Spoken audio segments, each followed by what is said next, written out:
In a world full of noise and endless distractions, the hardest thing to find is clarity. Here, we uncover the ideas, tools, and stories that help you focus on what truly matters so that you can live and work with purpose. I'm Stuart Hislop, and this is The One Thing Guy.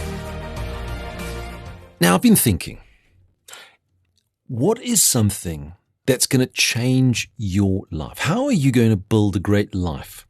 Well, it got me thinking about these questions. What if the hardest moments of your life weren't mistakes, but requirements? And then, what if the pain you're feeling that you're trying to avoid is actually the thing shaping you into who you're meant to become? And then, what is a good life? Was it ever meant to be easy? You see, these questions have been going through my head like you cannot believe. I've been going through thinking about, well, how is it that some people can live this great life? And most of us, we say we want courage, we want patience, we want wisdom, we want strength. But quietly, we're actually hoping that they all show up without any form of discomfort. The truth, and this is a hard truth, none of those traits are gifted. They're not just given to you on a silver platter. They're earned, and they're earned through the hard knocks of life. You see, a great life isn't just handed to you. It's kind of forged, just like steel, through fire, pressure, and repetition. It's hard work. And that's the paradox of life. The very challenges we try to escape are the ones that actually build us into who we're capable of becoming. So those questions really started to get me thinking about this particular session. A great life. What does it take to become somebody that can truly stand in front of everybody and say, you know what? I'm living a great life. And let me tell you something. You can live a great life. And in fact, you are already living a great life. The thing is, you've actually looked at aspects of your life and gone, why did I fail here? Why did this happen to me? Why is it that when I go out to do something, nobody recognizes me? And all of these little traits, all of these little things that happen to you, you feel, well, that's not actually a great life. In fact, it's putting me almost back 10 or 20 steps. So I started to really dig into this, and I could actually start to see a framework that I could share with you. And this is a reflection framework, a framework that's actually helped not only myself, but also the people that I coach and I work with. And there are these 5 different areas that you can actually use, and these are very actionable tips, so that you can actually build a great life. But you've got to accept it. You've got to actually face it head on. So the very first one that I want to share with you is reframe the pain that you sometimes go through as training, not as punishment. This is a big thing. We've got to stop saying to ourselves when something bad happens, why is this happening to me? Why? And we've got to start asking ourselves, what is this trying to develop in me?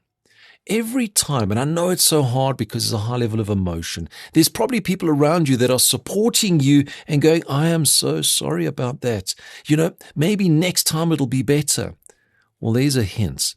By them saying next time will be better, you've got to start asking yourself, what is this trying to develop in me? How can I turn this pain with purpose and actually make it into fuel instead of suffering?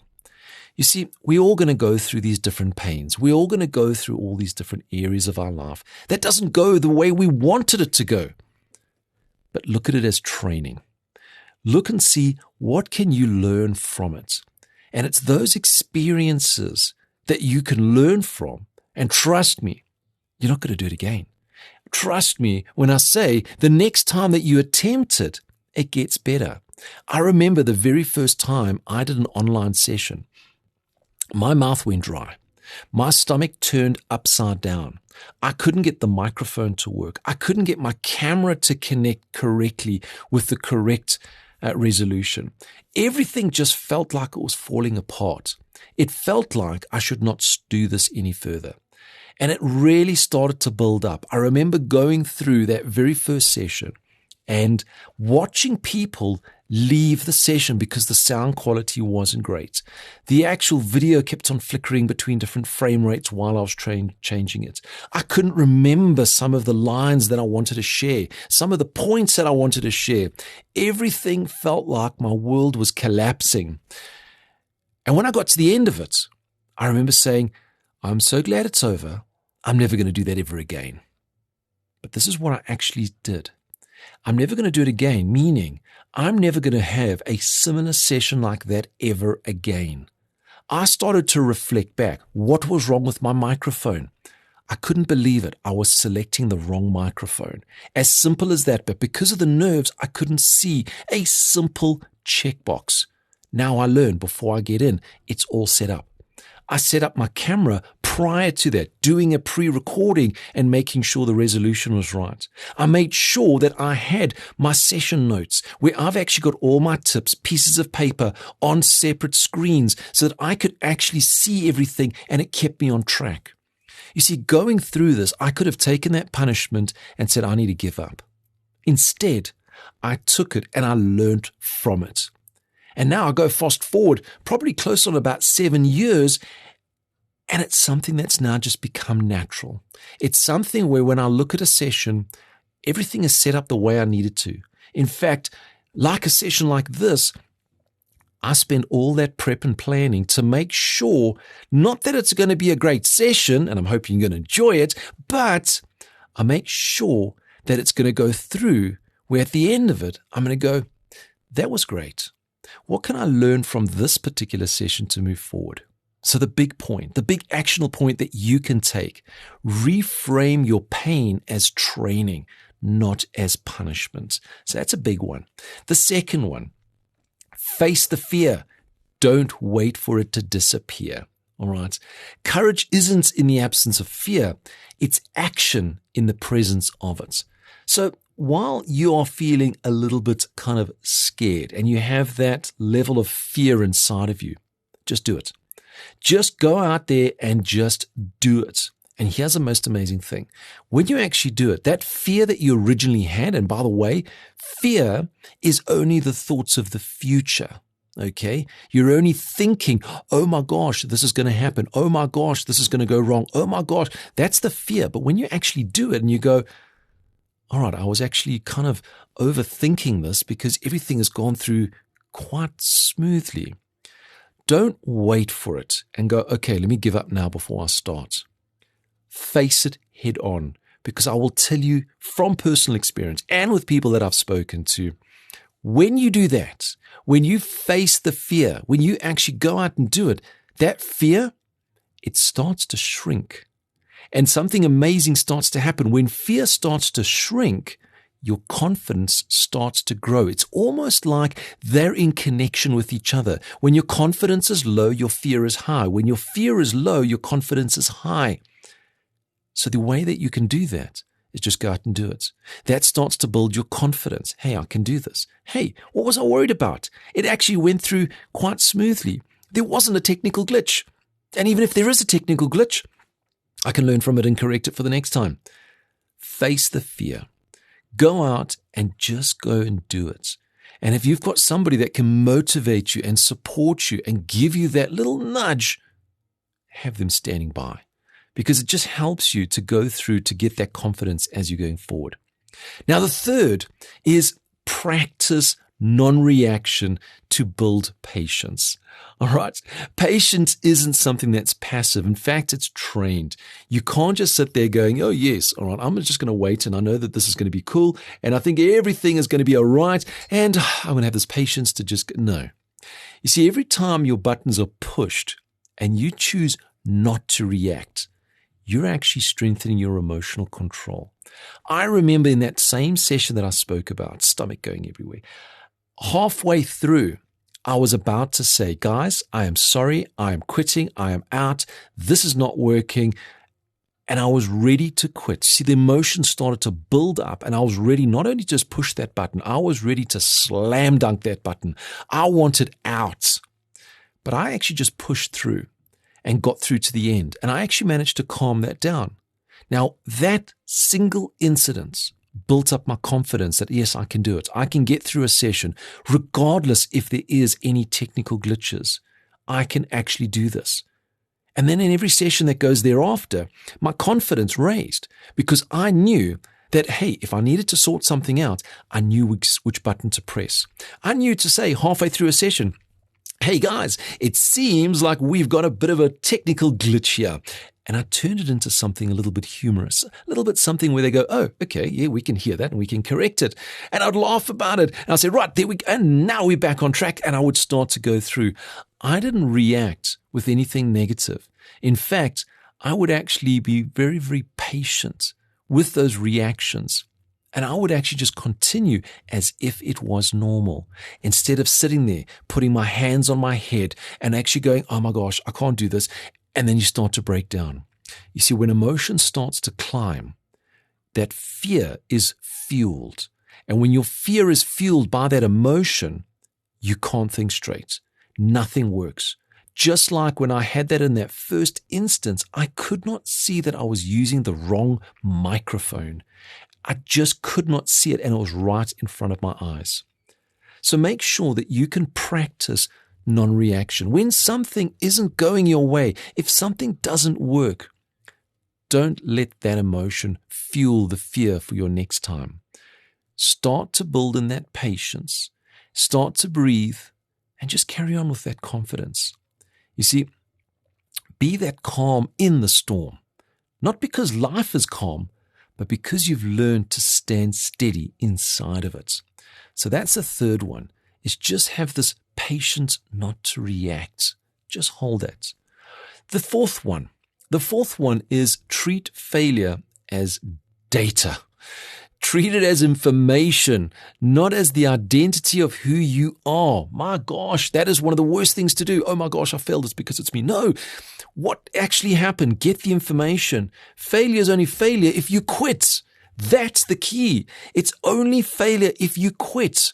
And if I had stopped, I wouldn't be doing this session with you right now. You wouldn't be listening to me right now. I would be basically going, okay, I'm just going to quit and I'm never going to do it back.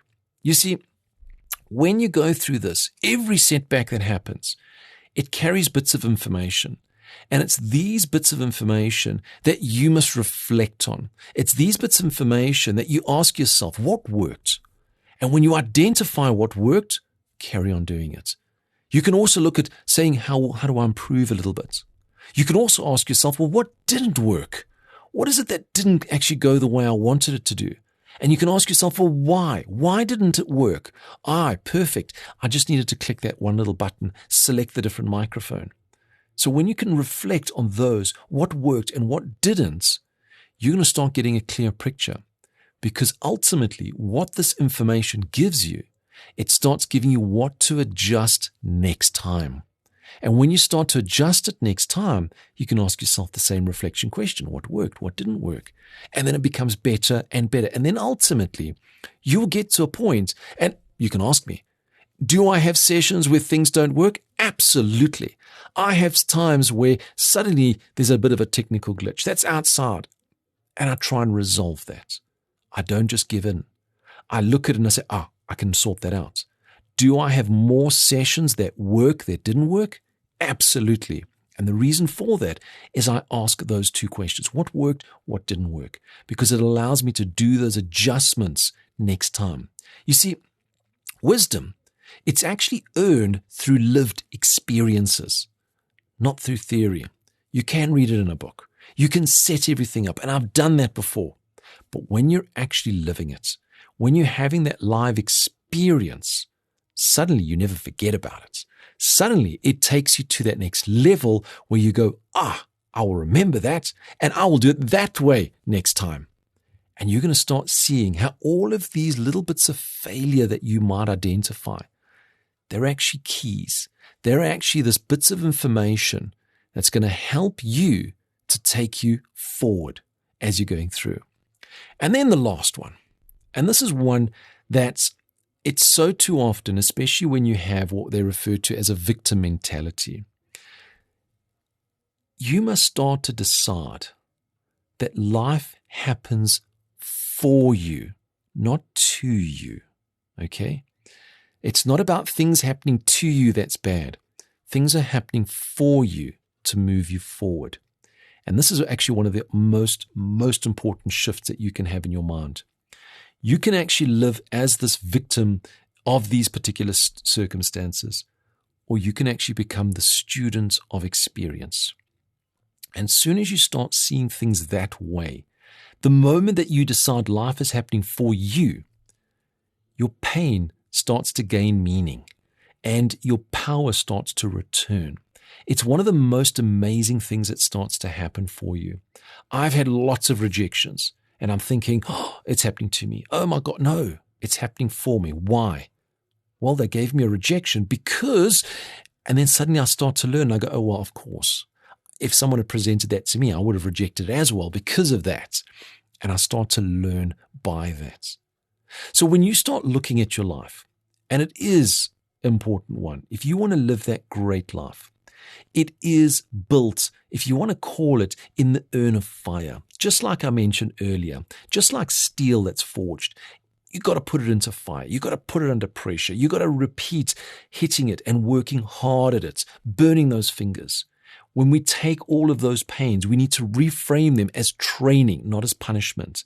We need to face that fear and not wait for it to just disappear and think, oh, great, it's gone. We need to practice non-reaction so that we can build the patience and actually breathe when we're going forward.